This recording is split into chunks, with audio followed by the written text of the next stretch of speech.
ఈరోజు మనం సున్నుండలు ఎలా చేసుకోవాలో చాలా ఈజీ ప్రాసెస్లో చెప్తాను.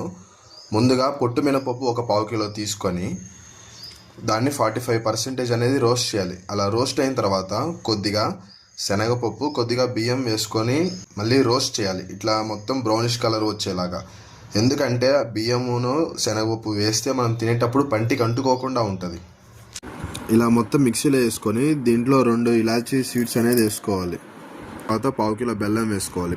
మినపప్పు మనం ఎంత మోతాదులో తీసుకున్నామో బెల్లం కూడా అంతే మోతాదులో తీసుకోవాలి.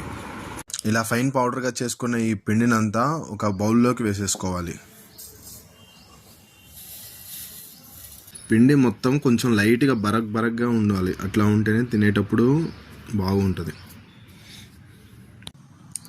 ఇప్పుడు మనం వేడి చేసుకున్న నెయ్యిని ఇందులో వేసుకోవాలి. కొద్దిగా వేసుకుంటూ చిన్న ఉండలుగా కలుపుకుంటూ ఉండాలి. నెయ్యి అనేది వేడిగా ఉంటేనే ఉండలు మంచిగా వస్తాయి. ఇదిగోండి, ఫైనల్గా ఇలా వస్తుంది మినప సున్నుండలు. రోజుకు ఒకటి తినండి, ఆరోగ్యానికి చాలా మంచిది.